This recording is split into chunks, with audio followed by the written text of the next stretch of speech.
పచ్చి అబద్ధం, అదొక పెద్ద బూతు. బీఆర్ఎస్ పార్టీ యొక్క నేతల మాటలకి కిషన్ రెడ్డి గారు ప్రత్యక్షంగానే మద్దతు పలుకుతున్నట్టుగా నిన్న మీడియా ముఖంగా ఢిల్లీలో మాట్లాడాడు. ఎందుకు అనంటే ఆయన ఒక మాట అన్నాడు, ఎప్పుడూ లేదు ఈ యొక్క మ్యాండేటరీ అనేటటువంటి క్లాజ్ తెలంగాణలో మాత్రమే పెట్టిరు, ఈసారి పెట్టిరు, అందుకని ఇదంతా అయింది అని అన్నాడు. అదొక పచ్చి అబద్ధం అని చెప్పేసి నా చేతిలో ఇది అందరు కనిపించేటట్టు పెట్టింది. ఈ సిఎంపిడి అంటే మినీరత్న కంపెనీ అంటే ఇది ఏంటి తెలుసా? ఏ subsidiary of coal India limited. ఇది ఎవరిని అడ్రస్ చేస్తూ అప్పుడుండే ఈ నిబంధనలు? సింగరేణి కోయిలరీస్ అంటే మనదే, మనం దేని గురించి మాట్లాడుతున్నాం. ఇది ఎప్పుడు నవంబర్ 2018. ఇది తెలంగాణ ప్రభుత్వంది కాదు, తెలంగాణ ప్రభుత్వం రాసింది కాదు, కేంద్ర ప్రభుత్వము రాష్ట్ర ప్రభుత్వానికి పంపింది.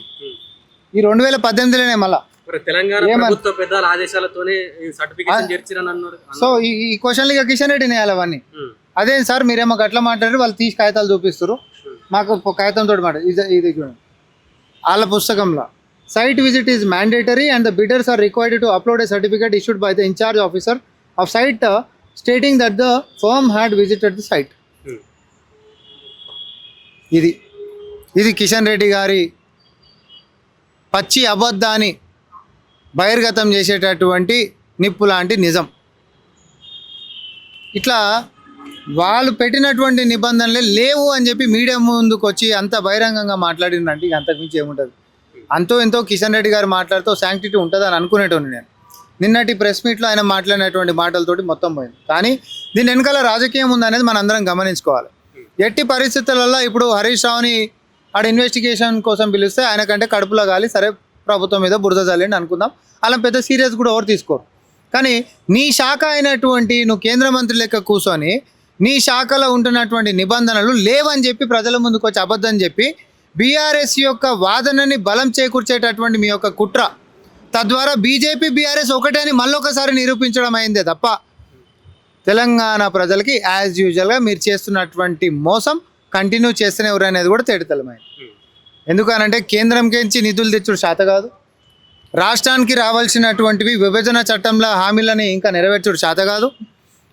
ఇక్కడ నుంచి మన ప్రతికూల ప్రభుత్వం ఉన్నప్పటికీ కూడా ముఖ్యమంత్రి గారు పదే పదే ఢిల్లీకి పోయి రాష్ట్రానికి కావాల్సినటువంటి నిధుల కోసం, వనరుల కోసం, ఇచ్చినటువంటి హామీల కోసం పదే పదే తిరుగుతుంటే పనులు చేయనీయకుండా కాళ్ళలో కట్టెలు పెట్టేటటువంటి కిషన్ రెడ్డి గారు ఇంకొక అడుగు ముంగటికేసి బీఆర్ఎస్ పార్టీ కోసం అబద్ధాలు ఆడడం కూడా మొదలుపెట్టిండు. అది కూడా అధికారికంగా. ఇంకో మాట కూడా ఆయన అన్నాడు, అసలు ఈ మ్యాండేటరీ సైట్ విజిట్ సర్టిఫికేట్ ఏదైతే ఉందో అది కేవలం తెలంగాణలోనే మొదలైంది, అలా ఎక్కడ దేశంలో లేదని కూడా అన్నాడు కదా. మరి గుజరాత్ అయితే ఈ దేశంలోనే ఉంది కదా, వేరే దగ్గర అయితే కాదు కదా. దీన్ని ఏమంటారు? ఇది ఇంకా ఎన్ఎండిసి. ఇది సైట్ విజిట్ అనేది ఎప్పటి నుంచి అప్రూవల్ ఉంది? అసలు సైట్ విజిట్ మ్యాండేటరీ ఇప్పుడు నేను తీసి చూపించింది అదే నీకు 2018 తీసి చూపించిన నేను నీకు 2018 ఫస్ట్ తీసిన పుస్తకం అదే కదా బ్రదర్. ఈడ సంవత్సరం ఉంటుంది లోపలనేమో నిబంధన చదివితే ఇగో నవంబరు 2018. Okay, tender document. ఇక మళ్ళీ ఇది ఎవరికో రాసిరని కూడా అంటారు, కాదు, సింగరేణి కోయిలరీస్ కంపెనీ లిమిటెడ్ కొత్తగూడెం మనదే కదా. అదే అంటున్నా, అసలు ఏడ లేదని అన్నాడు కదా. ఇదేంటిది అన్న? ఇంకొకటి, ఇది గుజరాత్ జిఎండిసి. ఈ కింద చదువు, the site visit to the Tadkeshwar lignite mine is mandatory. The bidder should submit the certificate duly signed by మ్యాండేటరీయా కాదా? ఇంకొకటి కూడా చూపిస్తా, Gujarat industries power company limited site visit as per format provided in form G. ఇంకోటి కూడా చూపిస్తా, తెలంగాణలో కూడా ఎప్పుడు జరగలే అన్నాడు కదా. తెలంగాణలో కూడా అసలు ఎప్పుడు కూడా జరగలే, ఇదే మొదటిసారి వచ్చిందని చెప్పి అన్నాడు కదా. ఇంకోటి ఒక ఏడాది ఏడాది తీస్తా, జరిగింది పట్టుకోండి జర ఒకసారి పట్టుకో. ఇగో ఇది 2021, ఎప్పుడు 15 డిసెంబర్ 2021. ఏమనుంది? The bidders are upload site visit certificate along with offer ఉందా? ఇది తెలంగాణలో ఈసారే మొదటిసారి వచ్చిందని కిషన్ రెడ్డి అన్నాడు కదా. 2021 అయితే ఇది కాదు కదా. ఇంకోటి 2018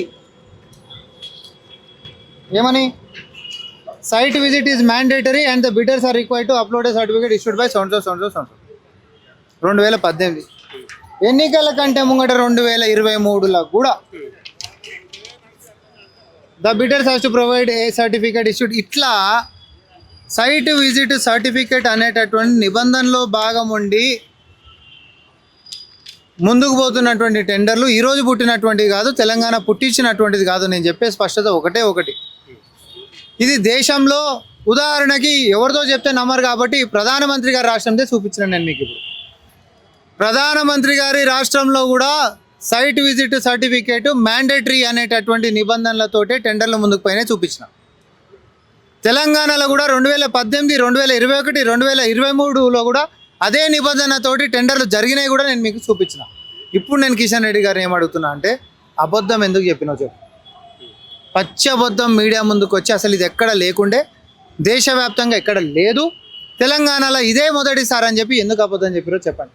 అంటే గతంలో కూడా టెండర్ విధానం ఉండే కానీ గోప్యత లేదని చెప్పి కల్వకుంట్ల కవిత చెప్తాం.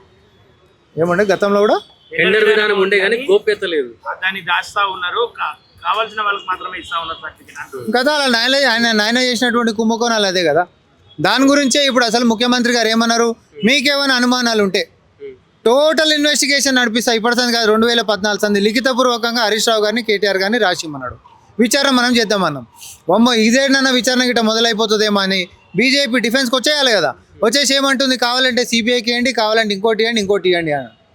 నేనేం అడుగుతున్నా అంటే ఏదన్నా తెలంగాణలో జరుగుతున్నటువంటి విచారణల మీద సిబిఐకి అనేకే మా ప్రభుత్వం సిద్ధంగా ఉండేదేమో.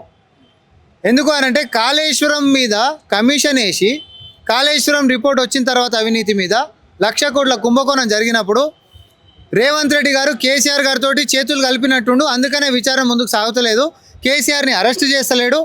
కేసీఆర్ని అరెస్ట్ చేయాలంటే సిబిఐకి 48 గంటలలో లోపడేసి చూపిస్తామని బీజేపీ నేతలు అన్నారా నేనే సొంతంగా అంటున్నా చెప్పురి అన్నారు కదా.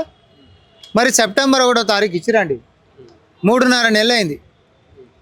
ఎక్కడ పోయింది సిబిఐ విచారణ? ఏం యాక్షన్ తీసుకురు ఇప్పటిదాకా? ఎంతమందిని విచారణకు పిలిచిరు?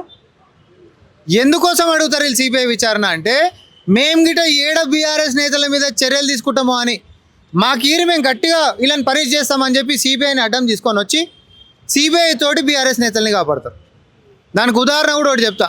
గత 10 సంవత్సరాలలో బీఆర్ఎస్ పార్టీ నేతల మీద ఒక్క కేసు అన్న బీజేపీ పెట్టిండా, విచారణతో పిలిచిండా?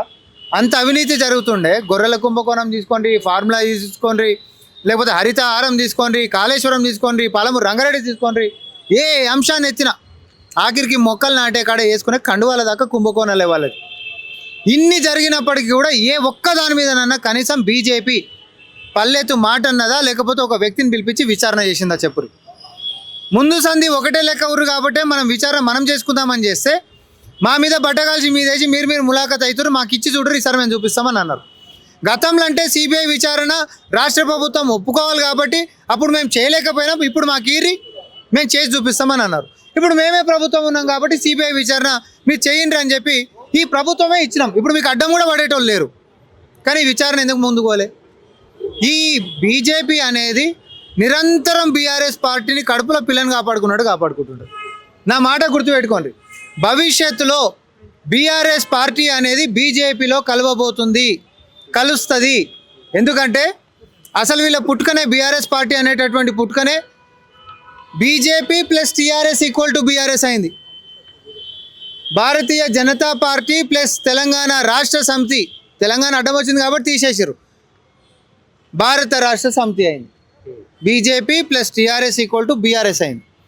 అప్పటి సంది కూడా కలిసే ఉన్నారు, ఈ రోజు కూడా కలిసే ఉన్నారు.